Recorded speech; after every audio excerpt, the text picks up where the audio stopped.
सर्वेषां स्वस्तिर्भवतु। सर्वेषां शान्तिर्भवतु। सर्वेषां पूर्णं भवतु। सर्वेषां मङ्गलं भवतु।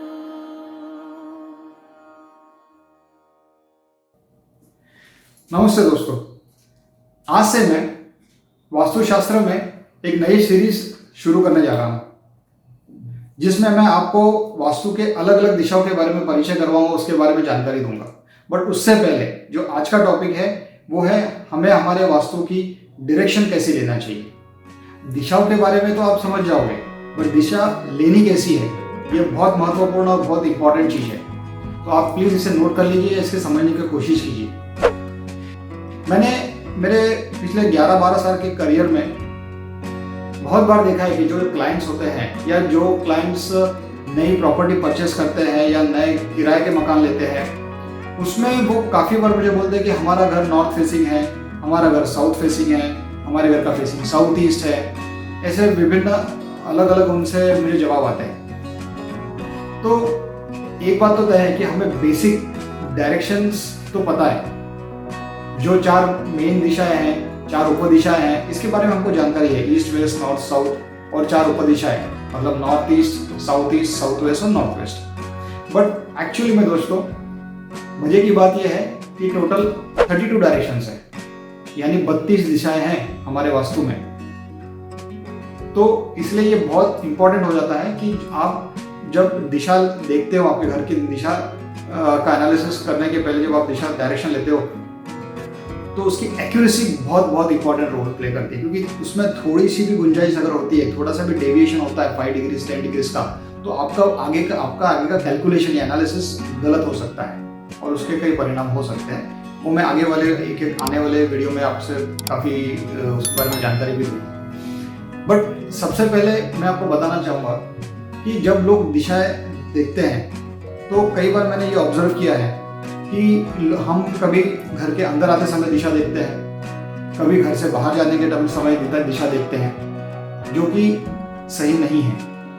फिर दिशा कैसे देखनी चाहिए दोस्तों? क्या होता है कि अगर आप घर के मेन डोर से जब आप डायरेक्शन देखते हो, तो हो सकता है कि बाहर जाने वाली दिशा आपको ईस्ट हो, आपके लिए ईस्ट हो, और कुछ लोग जो देखते हैं उनके लिए वेस्ट हो। बट अगर आपका मान लो अगर आपके घर का मेन एंट्रेंस वो घर के लेफ्ट साइड में हो सकता है वो डायरेक्शन नॉर्थ ईस्ट हो। अगर वो मेन डोर जो है वो घर के आपके लिविंग रूम के अगर राइट साइड के कॉर्नर में, हो सकता है कि वो डायरेक्शन साउथ ईस्ट हो। तो ये तो काफ़ी डिफरेंस हो गया, तो इससे काफ़ी एरर हो सकता है और इसके परिणाम भी अलग अलग हो सकते हैं। अब दोस्तों इसमें एक और महत्वपूर्ण बात है कि हमें जब दिशा लेनी है तो हमें ये ध्यान रखना चाहिए कि हमें हमारे वास्तु का मतलब जो भी फैक्ट्री है या आपका जो भी घर है या ऑफिस है, उसका लगभग सेंटर तय कीजिए आप। एक बार आप उसे सेंटर तय कर लिया कि घर का सेंटर यानी ब्रह्मस्थान किस जोन में आता है, किस जगह पे आता है, वहाँ पे जाइए और वहाँ से आपका जो मेन डोर है या आपका मेन गेट है उस तरफ देखिए। मतलब अंदर से आपको बाहर देखना है, हाँ, मेन डोर से नहीं, घर के सेंटर से आपको देखना है। तो वहाँ से आप जब देखोगे तो वहाँ जो आपको दिशा आपके कॉम्पास में दिख रही है वो आपका लगभग वो या बोल सकते हैं एक्यूरेटली कि वो सही दिशा है। दोस्तों होता क्या है कि हमारे इस गलती की वजह से, गलत दिशा लेने की गलती की वजह से, कई बार हमारे पास अच्छी प्रॉपर्टी आती है इन्वेस्टमेंट के हिसाब से, या हम लोग किराए से रहते हैं और हम जस्ट गलत डायरेक्शन लेते हैं और अच्छी प्रॉपर्टी से हाथ धो बैठते हैं, या अच्छे प्रॉपर्टी को हम नहीं बोल देते हैं और गलत प्रॉपर्टी, या मतलब अगर वो प्रॉपर्टी आपको सूट नहीं हो रही है, जैसे सपोज कोई साउथ वेस्ट है, साउथ की दिशा है और आपने उसको नॉर्थ फेसिंग कंसिडर करके लिया है, तो वो आपके लिए गलत हो जाएगा। अब इसमें दूसरी गौर करने वाली और एक बात है कि कई बार मैंने देखा है जो क्लाइंट्स हैं, आजकल हम क्या करते हैं कि हमारे मोबाइल में अलग अलग एप्लीकेशंस डाउनलोड कर लेते हैं तो मोबाइल कॉम्पास की भी अलग एप्लीकेशन आती है, हम उसे डाउनलोड कर लेते हैं और उससे डायरेक्शन लिखते हैं। अब इसमें दो चीज़ें हैं, एक तो इसका जो सेंसर होता है वो काफ़ी सेंसिटिव होता है और कई बार आपको इसमें डिफ्लेक्शन मिलता है। जो नॉर्मल कॉम्पास होता है और जो मोबाइल का एप्लीकेशन होता है, इसमें लगभग देखा गया है कि 5 से 10 या 15 डिग्री का भी डिविएशन या डिफ्लेक्शन मिलता है, जो बहुत खतरनाक चीज़ हो सकती है। और दूसरी चीज़ ये है कि कई बार जो मोबाइल का एप्लीकेशन होता है उसमें जो कॉम्पास होता है वो कैलिब्रेटेड नहीं होता है। मतलब मान लो अगर आपने 1-2 दिन पहले या सुबह उसी दिन आपने 1-2 और प्रॉपर्टी या परचेस करने के हिसाब से विजिट की है, तो हो सकता है उसका जो सेंसर है वो हैंग हो गया हो। मेरा कहने का मतलब ये है कि आप जब भी नए घर में अगर वास्तु चेक करने जाते हैं और मोबाइल कॉम्पास का इस्तेमाल करते हैं तो आपको उसको कैलिब्रेट करना पड़ेगा। कैलिब्रेशन की प्रोसेस उस एप्लीकेशन में दी गई होती है। अब दोस्तों ये इम्पोर्टेंट क्यों है ये तो मैंने आपको बता दिया, बट मैं आपको हमेशा रिकमेंड करूंगा कि जो आपके स्टेशनरी दुकान में एक सिंपल सा भी अगर आप मैग्नेटिक कॉम्पास ले लेते हैं तो उससे भी आप डायरेक्शन चेक कर सकते हो।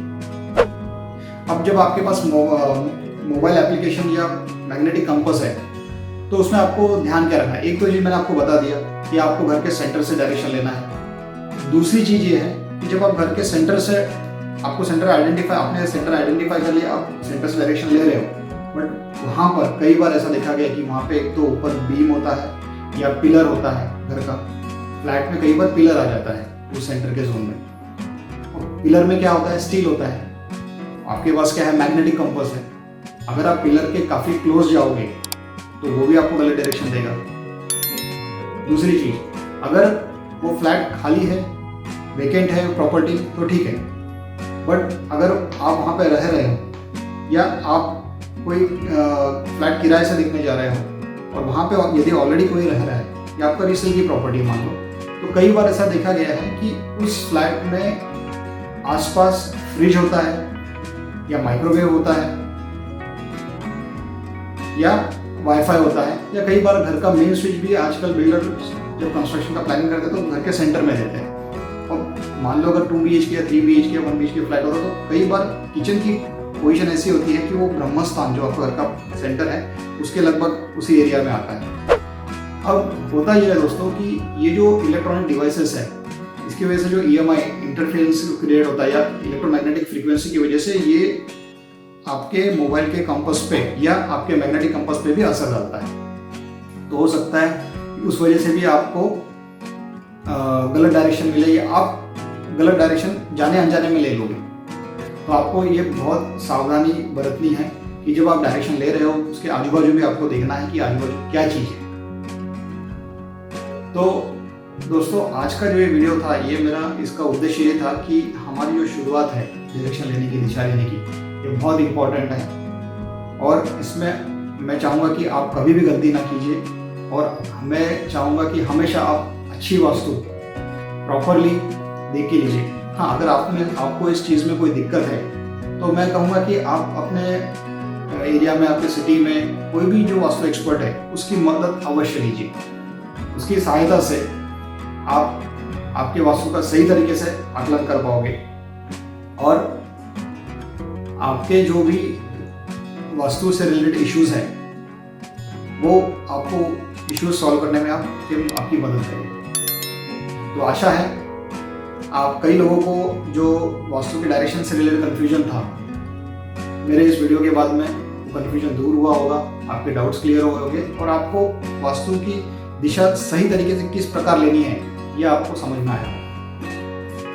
तो आज के लिए दर्शकों मैं यहीं पे मेरा वीडियो समाप्त करता हूँ और अगले सीरीज में हम एक एक करके सभी दिशाओं के बारे में जानकारी लेंगे।